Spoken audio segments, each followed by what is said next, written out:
ప్రజలందరికీ నమస్కారం. కొన్ని వాస్తవాలను చెప్పేదానికి ప్రెస్ మీట్ ఏర్పాటు చేయడం జరిగింది. ఇప్పుడే ఈ నియోజకవర్గ శాసనసభ్యులు బొల్లా బ్రహ్మనాయుడు గారు నా గురించి, అదేవిధంగా నా వ్యాపారం గురించి, మాకు మాజీ శాసనసభ్యులు ఆంజనేయులు గారికి ఉన్నటువంటి సంబంధాల గురించి వారు మాట్లాడటం జరిగింది. చాలా మంచి పరిణామం. నేను అయితే ఆహ్వానిస్తా ఉన్నా, చర్చ జరగాల. నాకు అన్నిటికంటే ఇప్పుడు సంతోషించదగ్గ విషయం ఏంటంటే, బ్రహ్మనాయుడు గారు ఒక నిజాన్ని చెప్పారు. చాలా సంతోషంగా ఉందయ్యా. గడుపూడి నరేంద్ర నేతన్ని నేను చెప్పు తీసుకొని కొట్టబోయినాను అని నిజాన్ని చెప్పాడు. దానికి వారిని మనస్ఫూర్తిగా అభినందిస్తున్నా. ఎందుకంటే ఆయన వాస్తవం చెప్పాడు కాబట్టి. సరే, ఆ తదుపరి ఆయన రైతు లేకపోతే ఆయన చెప్పినటువంటి బ్రోకర్, ఆ రైతు కూడా వచ్చి ఉన్నాడు, ఆయన వివరణ ఆయన ఇస్తాడు. ఆ తదుపరి కొన్ని ఆరోపణలు కూడా చేయడం జరిగింది. నేను ఉదయం కొన్ని ఆర్థికపరమైన అంశాల గురించి వారు అన్న మాటలు నేను ఉటంకిస్తే ఆయన దానికి ఇంకో రకంగా మాట్లాడటం జరిగింది. వాటికి కూడా నేను వివరణ ఇస్తా. ఎన్నికల సమయంలో పార్లమెంటు సభ్యులుగా పోటీ చేస్తున్నటువంటి శ్రీకృష్ణదేవరాయలు గారు, ఎమ్మెల్యేగా పోటీ చేస్తున్నటువంటి బ్రహ్మనాయుడు గారు ఆర్థికపరమైన అంశాల్లో ఆ డబ్బు ఇచ్చే దాంట్లో కొంత అయోధ్యరామరెడ్డి గారు, మరి రాజశేఖర్ గారు వీళ్ళందరి సమక్షంలో కొంత చర్చ నడిచింది. ఆ రోజున నేను కూడా ఉన్నాను, వాస్తవం. సరే, దానిలో భాగంగా శ్రీకృష్ణదేవరాయలు గారు, సరే ఈ మీడియా పరంగా చెప్పక తప్పదు, ఆయన ఏమన్నారంటే, మేము పార్టీ హైకమాండ్కి జగన్మోహన్ రెడ్డి గారికి వారు చెప్పినటువంటి అమౌంట్ని అందజేశాను, కాబట్టి నేను వ్యక్తిగతంగా ఇచ్చేది ఏముండదని ఆయన అంటాం. అట్లా కాదు, నువ్వు నలుగురితో పాటు నాకు ఇవ్వాలా, నాకు కొంతన్నా విసులుబాటు ఇవ్వకపోతే ఎట్లనేది ఈయన ఆర్గ్యుమెంట్ చెప్పడం. ఆ ఆర్గ్యుమెంట్లో భాగంగా నన్ను కూడా తీసుకెళ్ళిన మాట వాస్తవం. అయోధ్యరామరెడ్డి గారు పెద్దగా ఉన్నారు, దాని మీద వారందరూ మాట్లాడుకున్నారు, మేమందరం ఉన్నాం. ఆ తదుపరి కొంత మొత్తాన్ని ఆయన ఏర్పాటు చేస్తారని అయోధ్యరామరెడ్డి గారు చెప్పడం, మరలా బ్రహ్మనాయుడు గారు నేను కలిసి అడగటం. ఆయన మరలా ఒకటే చెప్పాడు, ముఖ్యమంత్రి గారు అంటే జగన్మోహన్ రెడ్డి గారు చేసింది నేను చేస్తాను తప్ప నాకు వ్యక్తిగతంగా ఎటువంటి ఇది లేదని ఆ రోజు ఆయన ఖరాఖండిగా చెప్పాడు. ఇది వాస్తవం. సరే, ఆయన 10 కోట్లు ఇస్తానడనో, లేకపోతే ఈయన 5 అడిగిందనో, మధ్యలో 3 అనో, ఇవన్నీ అవాస్తవాలు. ఈ వాస్తవాన్ని చెప్పడానికి నేను మనస్ఫూర్తిగా ఎక్కడైనా సంసిద్ధంగా ఉన్నా, ఎక్కడికి వచ్చాను, ఏదైనా చేస్తే ఏ గుళ్ళోకి వెళ్తానికి కూడా నేను రెడీగా ఉన్నానయ్యా. అయ్యా, మీకనో రమణ గారు ఎంపీ గారికి మధ్యలో మీ ఇద్దరు పోటీ చేసుకున్నారు. మేము మధ్యలో మధ్యవర్తులం కాదయ్యా. ఇద్దరే మాట్లాడుకున్నారు, మీ ఇద్దరే చేసుకున్నారు, మీ ఇద్దరే ఖర్చు పెట్టుకున్నారు. కాబట్టి మధ్యలో మాకు ఎటువంటి సంబంధం లేదు. పెద్ద మనుషులుగా నేను, రాజశేఖర్ గారు వచ్చిన మాట వాస్తవం.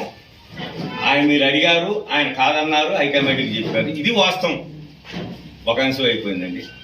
రెండో అంశం సంబంధించి ఏదో ఒక 40 లక్షల రూపాయలు అని చెప్పారు. దీంట్లో చిన్న ఇది ఏంటంటే, ఈయనకు తెలియదండి, వీరి కుమారుడైనటువంటి ఆయన గిరిగారు ముత్తినేని శ్రీనివాసరావు గారని ఉన్నాడండి, నా దగ్గర పనిచేసేటువంటి వ్యక్తి. వీళ్ళ తమ్ముడు వాళ్ళ కంపెనీలో పనిచేస్తారు, చిన్నకోటేశ్వరరావు అని. ఆ సంబంధాల దృష్ట్యా ఆ గిరిగారు ముత్తినేని శ్రీనివాసరావు గారికి కొంత అమౌంట్ ఇచ్చి, ఇది కార్యకర్తలకు కానీ ఖర్చులకు కానీ అది వాళ్ళ ఎలక్షన్ క్యాంపెయిన్కి ఇచ్చిన మాట వాస్తవం. దాన్ని కూడా ఆయన కొంత మిగిలించుకొని ఖర్చులు బాగా ప్రతి లెక్క రాసి మిగిలినటువంటి డబ్బును కూడా మళ్ళీ బ్రహ్మనాయుడు గారికి అందజేశారు. అది ముత్తినేని శ్రీని గారు అవుతారండి. అంటే దానికి సంబంధించి కూడా ఉన్నటువంటి మీరు ఈరోజు ఇంత అప్రకోటీసులు ఎట్టయ్యారయ్యా, దీనికి సమాధానం చెప్పండి. నా దగ్గర స్పష్టత ఉంది. నేను పుట్టేవరకు 30 ఎకరాల రైతుని, నా తండ్రి సర్పంచ్. మేము చేపల వ్యాపారం 40 ఏళ్ళ నుంచి చేస్తున్నాం, వ్యవసాయం చేస్తున్నాం. ఈరోజు నాకు కూడా పరిమితుల్లోనే ఉంది ఆస్తుంది తప్ప 100 కోట్లు నా దగ్గర లేదయ్యా. నేను ఎక్కడ దోచుకుంటే నా దగ్గర ఎలా నీలాగనే 100 కోట్లు ఉండేది. నేను నీలాగనే 100 కోట్లు పెడతాను అవసరమైతే ఎమ్మెల్యే, కానీ నేను ఆ పరిస్థితి నాకు లేదు. ప్రజలు నాకు ఓటుతో పాటు నోటిచ్చి ఎమ్మెల్యే చేసిన వ్యక్తిని నేను డబ్బులతో ఎమ్మెల్యేని కాలా, డబ్బులతో ఎంపీని కాలా, డబ్బులతో జెడ్పీటీసీని కాలా. ప్రజల ఆదరాభిమానాలతో అయినా నీలాగా డబ్బుతో నేను కొనగలను. నేను డబ్బు పెట్టాను, పెదకూరపాడు 50 కోట్లు పెట్టా, వెనుకోళ్ళు 60 కోట్లు పెట్టా, రేపు 100 కోట్లు పెడతాను. నువ్వు మాట్లాడుతున్నావు, ఇది వాస్తవం. నీకు ఎక్కడి నుంచి వచ్చింది ఈ డబ్బు? నీ వ్యాపారం ఏంటి? ఖచ్చితంగా నేను సూటిగా ప్రశ్నిస్తున్నా. ఎందుకంటే నేను నా భార్య కోటప్ప నగరంలో 15 సంవత్సరాల పాటు నీ తిరుమల డైరీకి మేము పాలు పోసాం. నా భార్య పాలు పోసింది. మేము పోసినటువంటి పాలల్లో మాకు 8% వస్తే నువ్వు 7% వేసుకొని 1% మిగిల్చుకొని మా రైతుల కష్టార్జితాన్ని, నా భార్య కష్టార్జితాన్ని దోచుకున్నటువంటి దళారివు నువ్వు వ్యాపారస్తుడు ఎట్లా అవుతావు? నువ్వు ఏ రోజైనా 100 గేదెలు కాసావా? మా తల్లి నీ భార్య ఏమన్నా పాలు పిండి ఏమన్నా కేంద్రాలకు పోసిందా? లేదే. మేమందరం ఈ నియోజకవర్గం, పక్క నియోజకవర్గం రైతులందరం కూడా పాలు పోసి, కష్టపడి పాలు పోసి కేంద్రాల్లో పోస్తే ఆ కేంద్రాల్లో శాతాన్ని మాకు తగ్గించి ఆ ఎస్ఎన్ఎఫ్ను, ఆ కేంద్ర శాతాన్ని నువ్వు వేరే వాళ్ళకి పెంచుకొని ప్రతి రైతు దగ్గర ప్రతి లీటర్ కూడా రూపాయి నుంచి 2 రూపాయలు దళారీగా పెట్టుకొని కోట్లాది రూపాయలు సంపాదించినటువంటి వ్యక్తి నువ్వు. ఇది వాస్తవా కాదా? పాలు పిండిందా? నేను వ్యవసాయం చేశా, నా భార్య పాలు పిండిని కేంద్రానికి పోసింది. ఇది ఎక్కడైనా నేను నిరూపించడానికి సిద్ధంగా ఉన్నా. కాబట్టి మాట్లాడేటప్పుడు కొంచెం పద్ధతిగా జాగ్రత్తగా మాట్లాడు. ఏదో నా తల్లి దగ్గరకు వచ్చి ఏదో ప్రమాణం అంటే ఏంటి? నువ్వు వచ్చి ఊరూరు తిరిగేటప్పుడు నీ పెద్ద కొడుకు నన్ను ఆశీర్వదించమన్నావు. సరే, తల్లుల గురించి మనం మాట్లాడటం అది సభ్యత కాదు. ఎందుకంటే మా తల్లి మీకు లేదు, నాకు ఉంది. సరే, దాని గురించి కూడా నేను ఎక్కువ అన్నాను. మా అమ్మగారు కూడా నిన్ను ఒక బిడ్డలాగా ఆశీర్వదించింది. వాస్తవం ఇది. ఏ తల్లి అయినా తనకు వచ్చి పాదాబంధన చేస్తే అయ్యా నువ్వు బాగుండాలని అంటది. నా తల్లి కూడా నిన్ను ఆశీర్వదించింది నా సమక్షంలోని. దీంట్లో ఏముంది?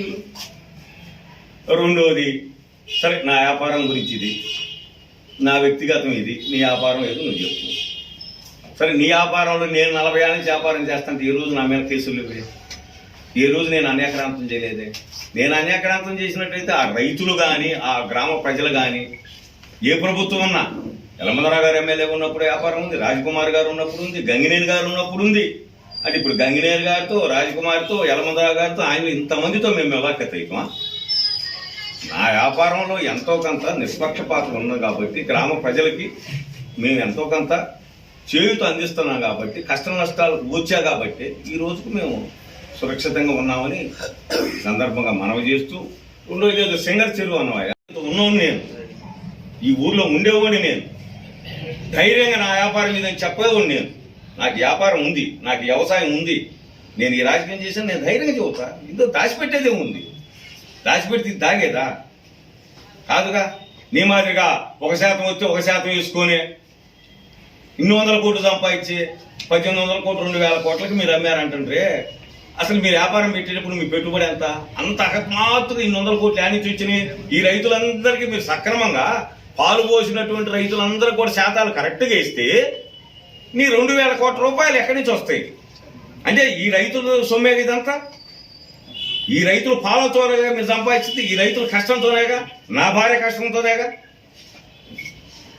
ఇంత దుర్మార్గంగా, ఇంత దళారితనంగా సంపాదించి నువ్వు మళ్ళీ మా గురించి మాట్లాడుతూ నాకు ఆంజనేయులకు కానీ, నాకు యలమందరావు కానీ ఏ రోజు మాకు లోగుట్టు వ్యవహారమే ఉండదు, ఓపెన్గానే ఉంటాం. ఈ రోజును కూడా నేను చెప్తున్నా, నీ దుర్మార్గమైనటువంటి వ్యవహారం, నీ లాండ్ ఆర్డర్ వ్యవహారం తేడాపడే నేను ఈ రోజున చంద్రబాబు నాయుడు గారి నాయకత్వాన్ని, రాజశేఖర రెడ్డి గారు లేడు, అంత అపారమైన వ్యక్తి చంద్రబాబు ఉన్నారు కాబట్టి నేను చంద్రబాబు నాయకత్వాన్ని మెచ్చి శ్రీకృష్ణదేవరాయలు మంచి వ్యక్తి ఈ రోజు చెబుతున్నా, 100కి 100 పాటు చెబుతున్నా. శ్రీకృష్ణదేవరాయలు అనేవాడు కడిగిన ముత్యం, చదువుకున్న వ్యక్తి, కష్టపడి పైకొచ్చి వాళ్ళ తండ్రి గారు కష్టపడి పైకొచ్చినటువంటి వ్యక్తి. శ్రీకృష్ణదేవరాయలు గారి గురించి ఎట్టబట్టి మాట్లాడితే ఎట్లా? దేంట్లో నువ్వు ఆయన పోటీ? ఆయన చదువులో నువ్వు పోటీయా? లేకపోతే ఆయన ఆస్తిలోనే ఏమైనా పోటీయా? లేకపోతే ఆయన పదవులో ఏమైనా నువ్వు పోటీయా? లేకపోతే ఆయన ఎత్తులో ఏమైనా పోటీయా? నీకంటే ఆయన పెద్ద ఎత్తుంటాడు ఇప్పుడు కూడా. నీకంటే చాలా బలిష్టం ఉంటాడు, 10 కిలోమీటర్లు పరిగెట్టగలడు. ఇవన్నీ అడేటప్పుడు జాగ్రత్తగా మాట్లాడు, శ్రద్ధతో మాట్లాడు, సంస్కారంతో మాట్లాడు, గౌరవించకుండా ఏదన్నా ఉంటే తప్పేం లేదు. అంటే నువ్వు ఏది పెట్టినా నేను రెడీగా ఉన్నా. ఎప్పుడు కూడా చదువుతున్నా కదా, నువ్వు పెట్టు. రేపు నేను గంటగా నేను ప్రెస్ మీట్ పెడతా. నాకు తెలిసిన పుస్తకాలే చదువుతున్నాగా, దాచిపెట్టుకునేది ఎందుకు? రోజు నేను ఆలోచించుకోవాల్సిన అవసరంలా. నిన్న కూడా ఏదో మీ అబ్బాయి ఏదో చదువుతుండు, అనిల్ కుమార్ గారు వచ్చినప్పుడు మేము దోసుకుంటే నేను దోచుకుంటానంటే వాళ్ళు అడ్డపడుతున్నానని నేను పార్టీ మారుతున్నానంట. నేను ఇవాళ దోచుకునేది ఎందుకు స్వామి? నేను 40 ఏళ్ళ నుంచి వ్యాపారం చేస్తుంటే నువ్వు 5 ఏళ్ళ నుంచి ఏం చేస్తున్నావు? నేను నమ్మలేదా? నేనైతే నిన్ను నమ్మాను. నువ్వు నన్ను నమ్మలేదేమో కానీ నేను ఖచ్చితంగా నిన్ను నమ్మా. నీ నమ్మకంతోనే పనిచేశా. నీ గెలుపులో నా శ్రమ ఉంది, నా కష్టం ఉంది.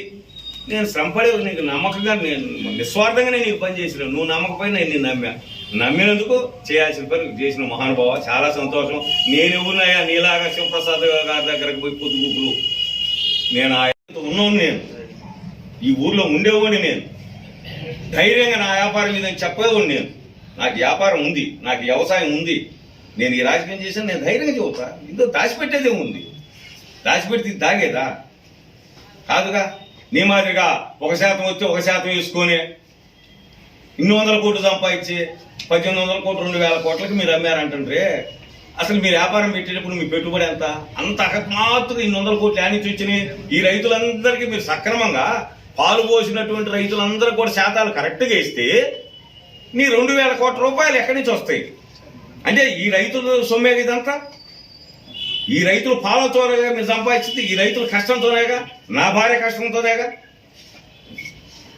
ఇంత దుర్మార్గంగా, ఇంత దళారితనంగా సంపాదించి నువ్వు మళ్ళీ మా గురించి మాట్లాడుతూ నాకు ఆంజనేయులకు కానీ నాకు యలమందరా కానీ ఏ రోజు మాకు లోగుట్టు వ్యవహారమే ఉండదు. ఓపెన్గానే ఉంటాం. ఈ రోజున కూడా నేను చెప్తున్నా, నీ దుర్మార్గమైనటువంటి వ్యవహారం, నీ లాండ్ ఆర్డర్ వ్యవహారం తేడాపడి నేను ఈ రోజున చంద్రబాబు నాయుడు గారి నాయకత్వాన్ని, రాజశేఖర రెడ్డి గారు లేడు, అంత అపారమైన వ్యక్తి చంద్రబాబు ఉన్నారు కాబట్టి నేను చంద్రబాబు నాయకత్వాన్ని మెచ్చి శ్రీకృష్ణదేవరాయలు మంచి వ్యక్తి. ఈ రోజుకి చెబుతున్నా, 100కి 100 పాటు చెబుతున్నా. శ్రీకృష్ణదేవరాయలు అనేవాడు కడిగిన ముత్యం,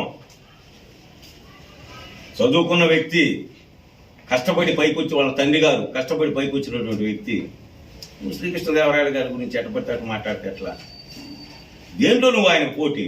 ఆయన చదువులో నువ్వు పోటీయా? లేకపోతే ఆయన ఆస్తిలోనే ఏమైనా పోటీయా?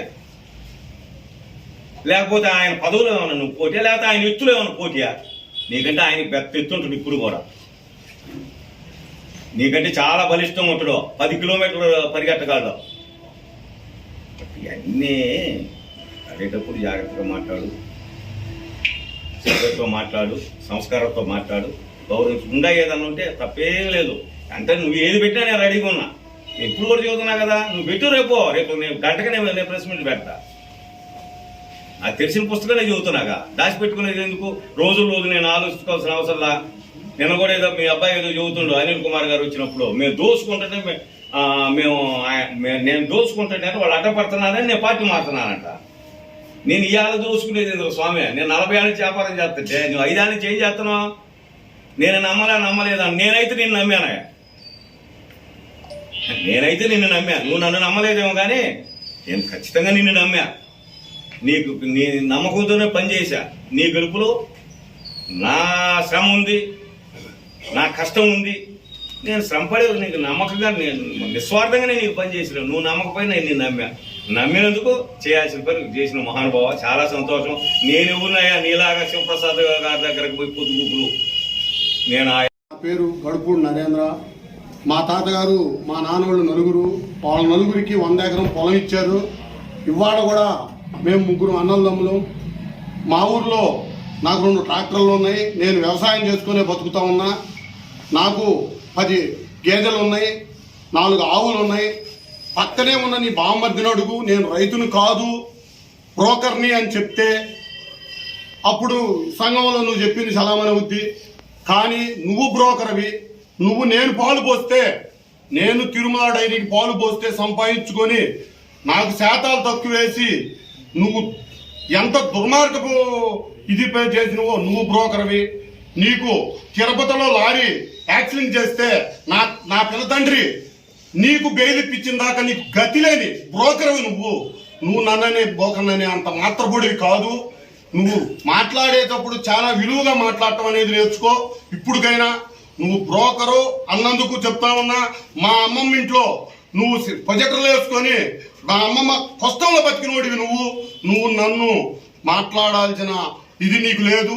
నేను రైతును కాదో ఈ మీడియా సోదరుల్ని నీ అమ్మటున్న నాయకుల్ని లేదు, నీ ఇష్టం వచ్చిన వాళ్ళని తీసుకొని నా ఊరు రండి, నా ఊర్లో నేను రైతును కాదు అని నువ్వు నిరూపించు. వందల ఆస్తి గత 25 సంవత్సరాల నుంచి నీకు ఎలా వచ్చింది? నువ్వు ఏ బ్రోకర్ పని చేయకుండా ఎలా వచ్చింది? నువ్వు బ్రోకర్ కాదు అనటానికి ఎక్కడా లేవయా. నన్ను బ్రోకర్ అనే అర్హత నీకు లేదు. నువ్వే బ్రోకర్ అవి, నీ వాళ్ళందరూ బ్రోకర్లు. నేను మల్లికార్జున గారి మనిషిని అని అంటున్నారు.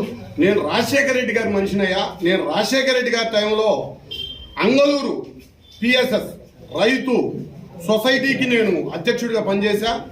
నాకు ఆ రోజు కూడా రాజశేఖర రెడ్డి గారి వల్ల, నేను రాజశేఖర రెడ్డి గారి పరిపాలన వల్ల, రాజశేఖర రెడ్డి గారి నాయకత్వంలో నేను సొసైటీ ప్రెసిడెంట్ చేశా. ఆ రోజు నుంచి నాకు 2004లో మక్కెన మల్లికార్జున గారు ఎమ్మెల్యేగా ఉన్నారు కాబట్టి ఆ సంభావన. అసలు వైఎస్ఆర్ కళ్ళు ఉన్నాం, మేము కాంగ్రెస్ కళ్ళు ఉన్నాం.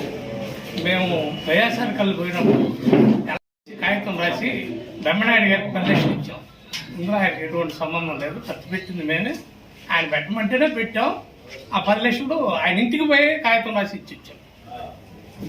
సర్లే.